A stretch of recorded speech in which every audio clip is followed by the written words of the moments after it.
হাসি কান্না বিনোদনে মাতিয়ে রাখো মনটারে, তারা তুমি শুকতারা হয়ে রয়ে যাবে সবার অন্তরে। সপ্তাহের এই দিনটি আমাদের তারকাদের সাথে গল্প করার দিন। এই সময়টিতে এমন সব তারকাদেরকে নিয়ে আমি থাকি যাদের জীবনের নানা গল্প আমাদের জীবনকেও রঙিন করে তোলে। মমতাজ হারবাল নিবেদিত আজকের তারকার আজকের আয়োজনে সবাইকে স্বাগত জানাচ্ছি আমি শান্তা জাহান। মায়ের কাছে গান শিখে সঙ্গীত জীবন শুরু, তারপর ছায়ানট ও সম্মেলন পরিষদ থেকে শাস্ত্রীয়, লোক এবং আধুনিক সঙ্গীতের শিক্ষা, এরপর শুধু এগিয়ে চলার গল্প। রবীন্দ্রসঙ্গীতের জন্য 4টি জাতীয় পুরস্কার লাভ করেন এবং গান ছাড়াও করেছেন টেলিভিশনে সঞ্চালনার কাজ। তিনি আমাদের সবার প্রিয় সঙ্গীত শিল্পী, জনপ্রিয় মুখ স্মৃতি সাহা। আমাদের আজকের তারকার সাথে আড্ডা হবে, চলুন পরিচিত হয়ে নেই। অনেক অনেক শুভেচ্ছা স্মৃতি, আমন্ত্রণ আমাদের আয়োজনে। Thank you. কেমন আছো? আমি ভালো আছি, তুমি কেমন আছো? খুবই ভালো আছি। তোমার সাথে এভাবে বসে আড্ডা দেওয়ার সুযোগটা হয়ে গেল, তাই খুব ভালো লাগছে। এবং শুভ নববর্ষ। হ্যাঁ, তোমাকেও শুভ নববর্ষ। নববর্ষ মানেই তো আমাদের একটু ভিন্ন রকম আয়োজন থাকে। পান্তা ইলিশ থেকে নিয়ে শুরু করে ভর্তা ভাত খাওয়া, সবাই মিলে একত্রিত হওয়া। তো কেমন কাটছেন নববর্ষের এই উদযাপন? নববর্ষ আমার কাছে প্রতি বছরই বিভিন্ন ফেস্টিভ্যাল থেকে, লাইক ঈদ, দুর্গাপূজা, যে কোনো পূজা থেকে আমার কাছে নববর্ষটাই কেন জানি বেশি ফেস্টিভ মনে হয়। এটা হয়তো আমাদের বাঙালি কালচারের সঙ্গে আমরা অনেক কালারফুলভাবে এটাকে সেলিব্রেট করি।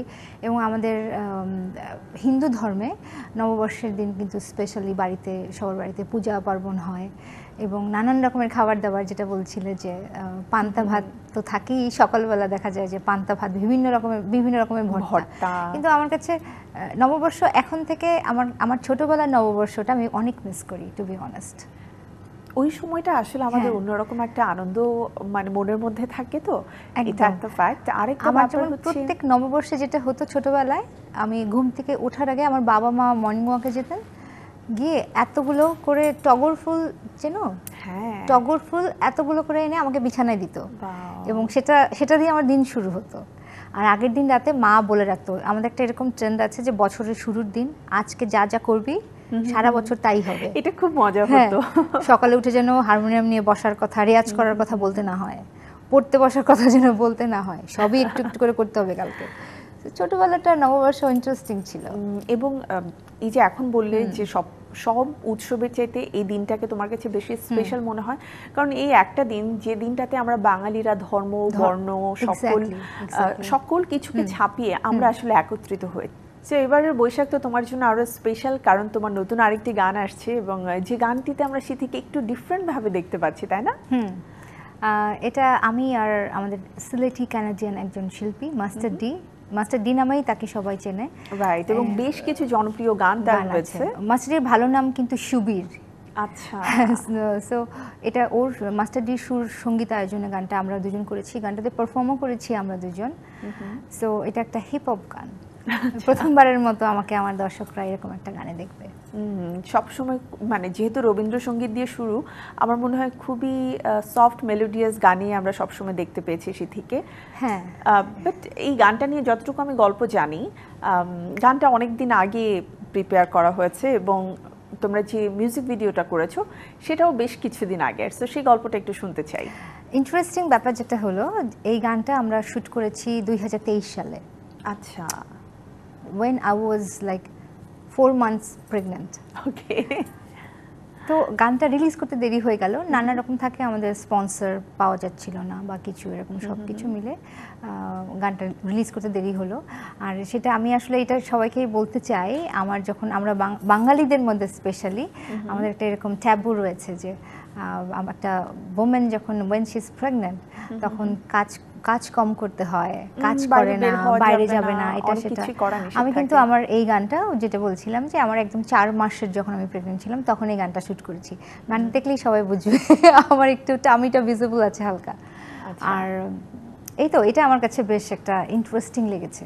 এবং আমার পুরো প্রেগনেন্সির সময়টাতে কিন্তু আমি আরেকটা গানে শুট করেছি দুবাইতে গিয়েও, তখন আমার 7 মান্থ ছিল। তো আমার কাছে আসলে এগুলো কোনো কিছু ম্যাটার করে নাই। অ্যান্ড আই থিঙ্ক গানের মধ্যে থাকাতে ওই প্রেগন্যান্সির সময়টাতে যেটা হয় মেয়েদের অনেক ধরনের ডিপ্রেশন কাজ করে, ঠিক আছে, বাট তুমি যখন একটা কিছু নিয়ে ব্যস্ত রয়েছো এবং সেটাকে পারফেক্ট করার জন্য তুমি বারবার ট্রাই করছো, তখন কিন্তু সেই ডিপ্রেশনগুলো আসলে হ্যাঁ মানে আমাদের কনসার্ন এটা ছিল যে আই উইল লুক ফ্যাট, আমাকে একটু বাল্কি লাগছে, but I don't mind, it doesn't matter. হ্যাঁ মানে সব ভিডিওতেই স্কিনি হট লাগতে হবে এমন তো কোনো কথা নেই। হ্যাঁ এটাতে একটু ডিফারেন্ট লাগলো, মানে আমরা যে মানে প্রেগন্যান্সির সময় কাজটা করা যায় এবং কাজ করলেই কিন্তু সবাই ভালো থাকে। এবং আমরা বাইরের দেশগুলোতে যদি তাকাই যে মেয়েরা তাদের ডেলিভারির আগের দিন পর্যন্ত কাজ করছে। ডেফিনেটলি সো ইট মানে I think it all about like তুমি মেন্টালি নিজেকে কিভাবে মেইনটেইন করছো এবং নিজেকে নিজের সাপোর্টটা সবচেয়ে বেশি দিতে হয়।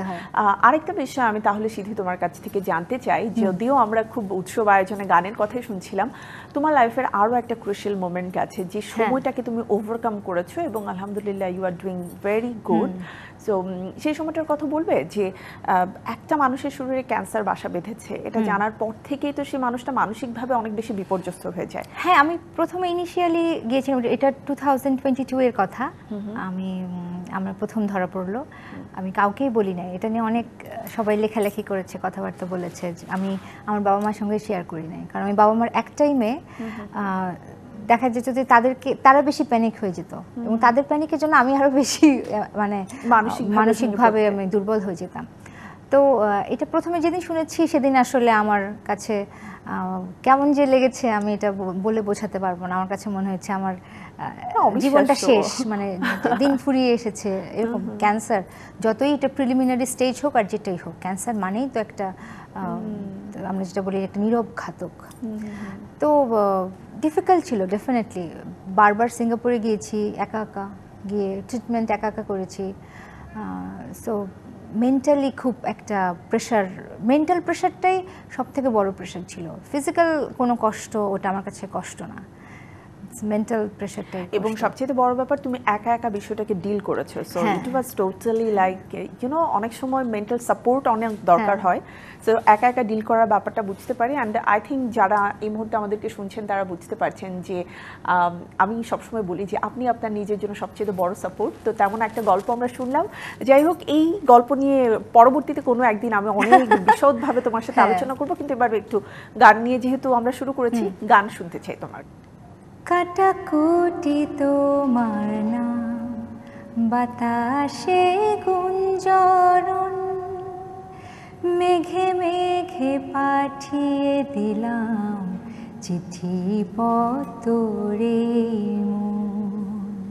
তুমি হয়তো খুঁজবে নীরবতার কি কারণ, এ জীবনে অনেক রোদ, অপূর্ণ কত অভিলাষ, তোমারই গল্প হোক তুমি আমার বৃষ্টি বিলাস। এ জীবনে অনেক রোদ, অপূর্ণ কত অভিলাষ, তোমারই গল্প হোক তুমি আমার বৃষ্টি বিলাস। কি মিষ্টি একটা গান। অ্যান্ড এই যে বৃষ্টি বিলাসের কথা বললে, বৈশাখ তো শুরু হয়ে যাচ্ছে, তো এখন থেকে ঝড় বৃষ্টি শ্রাবণ সবকিছু মিলিয়ে আসলে আমাদের জীবনে এই ধরনের গানগুলো অনেক বেশি প্রভাব ফেলবে। সিথি, তোমার সাথে আড্ডা দিতে খুব ভালো লাগছে, আবার ফিরবো আড্ডায়, ছোট্ট একটি বিরতি নিয়ে আসি। প্রিয় দর্শক, মমতাজ হারবাল নিবেদিত আজকের তারকায় নিয়ে নিচ্ছে ছোট্ট একটি বিরতি, সাথী থাকুন ডিবিসি। বিরতির পর স্বাগত আরও একবার মমতাজ হারবাল নিবেদিত আজকের তারকায়। প্রিয় দর্শক, আমরা আজ গল্প করছিলাম সঙ্গীত শিল্পী সিথি সাহার সাথে, আবারও ফিরে যাচ্ছি গল্পে। আড্ডা দিতে তো সবসময় ভালো লাগে, বাট আড্ডার মাঝে যখন আমরা বিরতিতে যাই তখন আসলে অনেক কথা মনে পড়ে যায় যে এটা বলা হয়নি। তো এই মুহূর্তে আমার যে কথাটা মনে পড়ছে যে আমরা তুফান চলচ্চিত্রে তোমার খুবই চমৎকার একটা রোমান্টিক গান পেলাম হাবিব ভাইয়ের সাথে, রাইট? সো তার পরবর্তীতে ওটিটি প্ল্যাটফর্মেও কাজ করা হয়েছে, কিন্তু চলচ্চিত্রে না কেন? চলচ্চিত্রে আসলে যেটা হয়, এটা নিয়ে আমি অনেকবার কথা বলেছি, আমার কাছে মনে হয়েছে যে এতদিন পর্যন্ত, মানে আমি যদি গত বছর পর্যন্ত বলি, এই বছরে চেঞ্জটা দেখতে পাচ্ছি কিছুটা। গত বছর পর্যন্ত আমার কাছে মনে হয়েছে যে সিনেমাটা একটু একটা সিন্ডিকেটের হাতে থাকে, একটা সার্কেল, তাদের ফ্রেন্ড সার্কেলরাই গান গায়, তারাই সব কিছু করে। তো সেখানে দেখা যায় যে গত বছর কিন্তু আমার বেশ কয়েকটা সিনেমাতে গান ছিল। সাকিব ভাইয়ের 2টা মুভিতে আমার গান ছিল, তুফানে ছিল, রাজকুমারের গান ছিল।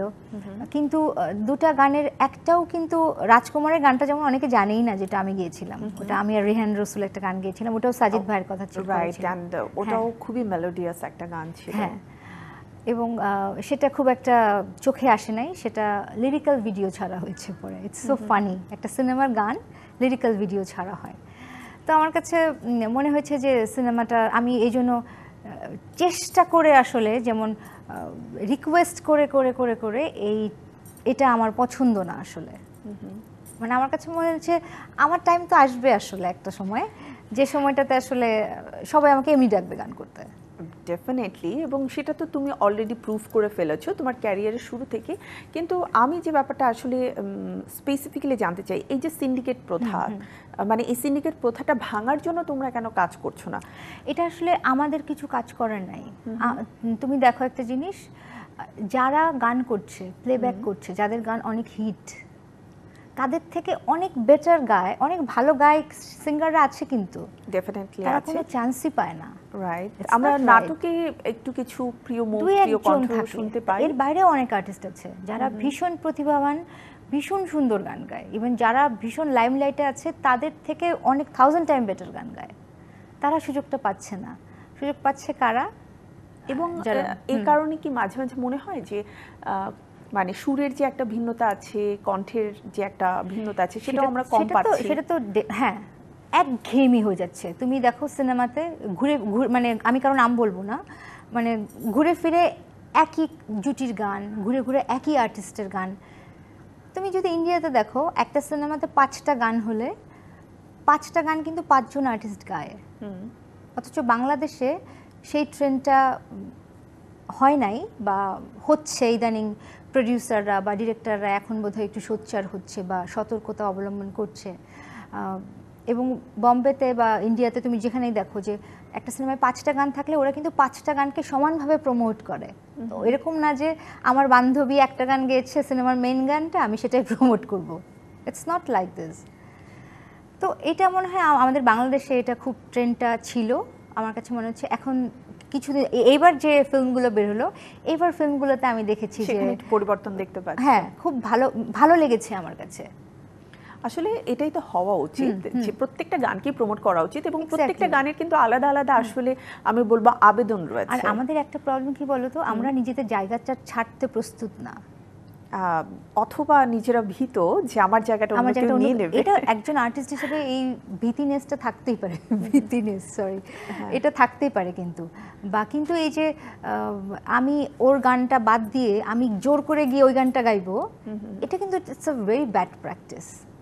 এটা আমাদের দেশে আছে, এটা ঠিক না। কারণ একটা সময় তো আমার বয়স হয়ে যাবে, আমার জায়গাটা আমাকে নতুনদের জন্য ছাড়তেই হবে। আর যার যে পরিমাণ যোগ্যতা থাকবে তাকে তো সেই কাজটা দেখেই দেওয়া হবে। তবে হ্যাঁ, চলচ্চিত্রের গানগুলোকে আসলে একচ্ছত্রভাবে প্রমোট না করে সবগুলো গানকেই যদি প্রমোট করা হয়, তাহলে আসলে যেহেতু এখন সোশ্যাল মিডিয়ার যুগ, প্রত্যেকটা গানই কিন্তু জনপ্রিয়তা নিয়ে এগিয়ে যেতে পারে। হয়তো কোনোটা একটু বেশি থাকবে, কোনোটা একটু কম থাকবে। এবার প্রত্যেকটা সিনেমার গান খুব সুন্দর ছিল। দাগির প্রত্যেকটা গান সুন্দর, তারপরে জঙ্গলির প্রত্যেকটা গান সুন্দর, প্রিন্স ভাইয়া কি অসাধারণ গান বানিয়েছে, এবং প্রত্যেকটা গানে সমানভাবে প্রমোশনটাও হয়েছে। এটা ভালো লেগেছে দেখে, খুব মনে হচ্ছে যে আমরা একটা আশার আলো দেখতে পাই। সো আই থিংক এই ক্ষেত্রে আসলে যারা প্রোডিউসার এন্ড পরিচালক রয়েছেন তাদের অনেক গুরুত্বপূর্ণ ভূমিকা রয়েছে। আর পাশাপাশি যারা আমরা একই ইন্ডাস্ট্রিতে কাজ করছি, প্রত্যেকটা মানুষেরই উচিত, মানে হ্যাঁ, অনেকে হয়তো আমাদের খুব ভালো বন্ধু, অনেকে হয়তো শুধুই মাত্র আমাদের পরিচিত, কিন্তু তারপরেও ভালো কাজকে অ্যাপ্রিসিয়েট করা, এবং সেটাকে সোশ্যাল মিডিয়ার থ্রুতে হোক অথবা একটা অ্যাপ্রিসিয়েশন নোটের মাধ্যমে হলেও তার কাছে পৌঁছে দেওয়া, তাতে করে কিন্তু শিল্পীরা আসলে ইন্সপায়ার্ড হয়। ডেফিনেটলি আমার যখন একটা গান হিট হবে তখন তো আমার কাজের স্পিরিটটাই অন্যরকম থাকে। এটা আসলে আমরা মানে অন্যের প্রশংসা করাটা, এই ট্রেন্ডটা আসলে ভুলেই গেছি। মনে হয় যে প্রশংসা করলেই বুঝি ও আমার থেকে একটা বেশি কাজ পেয়ে যাবে, ও প্রশংসা করা যাবে না। ব্যাপারটা কিন্তু এরকমই, মানে ভীষণ একটা হিংসাত্মক একটা ব্যাপারে পরিণত হয়েছে। এটা আমার কাছে পছন্দ না। তো আমার কাছে মনে হয় যে I am waiting for my time. এবছরের শুরুতেই জানুয়ারিতে আমরা তোমার হচ্ছে সফট মেলোডিয়াস একটা গান পেয়ে গেলাম, যেটা তাসান ভাইয়ের সাথে তোমার ডুয়েট ছিল। তো আমরা যেটা দেখতে পাচ্ছি যে তুমি কিন্তু মানে হাঁটি হাঁটি পায়ে নিজের যে পথটা আছে সেটাকে সবসময় করেই নাও, এবং অলমোস্ট সব রিনাউন আর্টিস্ট যারা আছেন তাদের সবার সাথে তোমার ডুয়েট গাওয়া হয়ে গেছে। এই ক্ষেত্রে তোমার মধ্যে তো সংশয় থাকার কথা নয়, এটা আমার বিশ্বাস। দেখো, সবার একটা ড্রিম থাকে যে আমার সিনেমায় গান করতে হবে। বাংলাদেশেই কিন্তু এই শুধুমাত্র সোলো গানের ট্রেন্ডটা, বাইরের কান্ট্রিগুলোতে দেখো আর্টিস্টরা কিন্তু পুরোপুরিভাবে সিনেমার উপরেই ডিপেন্ডেন্ট। সিনেমার গান ছাড়া ওরা কখনো চিন্তা করে না আমি একটা আমার সিঙ্গল গান বের করবো। শ্রেয়া ঘোষাল কখনো চিন্তা করে না আমি সোনু নিগমের সঙ্গে একটা গান রেকর্ড করবো, রেকর্ড করে একটা সোলো গান ইন্ডিভিজুয়ালি ছাড়বো। এটা কিন্তু ওদের মাথার মধ্যে, ওদের মেইন টার্গেটটা থাকে হচ্ছে সিনেমা গান, এবং সেটা দিয়ে ওরা সার্ভাইভ করে। যদিও আমাদের দেশে এখন অল্প সিনেমা, কিন্তু এখন আস্তে আস্তে সিনেমা বাড়ছে, ভালো সিনেমা হচ্ছে, প্রচুর ভালো কাজ হচ্ছে, প্ল্যাটফর্মে প্রচুর কাজ হচ্ছে যেখানে গান থাকে। এখন নাটকেও দেখা যায় আমরা 2-3টা গান করে কিন্তু পেয়ে যাচ্ছি। এক্স্যাক্টলি। তো ওভারঅল আমার মনে হয় যে ইন্ডাস্ট্রি যেহেতু ঘুরে দাঁড়াচ্ছে সব দিক থেকে, গানের ক্ষেত্রে এখন কাজ করার স্কোপটাও অনেক বাড়ছে। গত বছর আমি অনেক ওটিটির জন্য গান করেছি, অনেকগুলো গান করেছি, আমি মানে গুনতেই পারবো না, কত ভুলেও গেছি কতগুলো। এই বছরেও করেছি। তো ওটিটিটার জন্য অনেক মানে কাজের সুযোগটা আর্টিস্টদের অনেক বেড়ে গেছে। সো এই ধারাবাহিকতা তোমার এবং যারা ইন্ডাস্ট্রিতে কাজ করছে সবার জন্যই থাকুক, এটাই প্রত্যাশা থাকবে। একেবারে তো শেষের দিকটাতে চলে এসেছি, যেহেতু তোমার গান রিলিজ হচ্ছে, সেই গানটা আমরা শুনতে শুনতে আজ বিদায় নেব। তার আগে আমাদের যারা দর্শক রয়েছেন তাদের জন্য, নববর্ষের জন্য তোমার যে শুভেচ্ছা বাণী রয়েছে সেটা যদি একটু বলতে। সবাইকে নতুন বছরে নববর্ষের অনেক অনেক শুভেচ্ছা। সবার নববর্ষ ভালো কাটুক, এবং জীবনটাও নববর্ষের এই শোভাযাত্রা যেটা আমরা করি কালারফুল, এরকম আপনাদের জীবনটাও রঙিন হয়ে উঠুক। হিংসা, বিদ্বেষ এবং ঝগড়াঝাটি, রাগারাগি, মারামারি, কয়েক মাস আসলে এত এসব দেখেছি, আর এসব নিতে পারছি না, ভালো লাগছে না। সব কিছু কাটিয়ে উঠে আপনারা পরিবারের সঙ্গে, বন্ধুদের সঙ্গে সুন্দর একটা নতুন বছর উদযাপন করুন, এবং আপনাদের পুরো বছরটা ভালো কাটুক। আবারও ডিবিসিকে অনেক অনেক ধন্যবাদ, এবং শান্তা তোমাকেও আজ অসংখ্য ধন্যবাদ। তোমার জন্য নববর্ষের অনেক অনেক শুভকামনা রইল, এবং নতুন গান নতুনভাবে আবারও সিথি সাহাকে আলোচনায় নিয়ে আসবে, এটাই হচ্ছে প্রত্যাশা। এবং ভালো কাজের সাথে থাকো, এই মানে দোয়া সবসময় থাকবে। Thank you so much. আমি বিদায় নিয়ে নিচ্ছি, তারপরে আমরা গান শুনতে শুনতে দর্শকদের কাছ থেকে বিদায় নেব। প্রিয় দর্শক, এই ছিল আমাদের আজকের মমতাজ হার্বাল নিবেদিত আজকের তারকার আয়োজন। নিশ্চয়ই আপনাদের ভালো লেগেছে। আবারও ফিরে আসবো একই দিনে একই সময়ে আপনাদের পছন্দের তারকাকে সাথে নিয়ে। সবার জন্য রইল নববর্ষের অগ্রিম শুভেচ্ছা। সবার নতুন বছর সুন্দর কাটবে এই প্রত্যাশায় আজকের মতো বিদায় নিচ্ছি। আপনারা সবাই ভালো থাকুন এবং থাকুন ডিবিসি নিউজের সাথে 24 ঘন্টা। এই দিলটা শুধু তোর লাইগা, এই প্রাণটা শুধু তোর লাইগা, এই দিলটা তোরই যে, প্রাণ তোরই যে, আর কারো নাই জায়গা জায়গা। দিলটা শুধু তোর লাইগা, এই প্রাণটা শুধু তোর লাইগা, এই দিলটা তোরই যে, প্রাণ তোরই যে, আর কারো নাই জায়গা।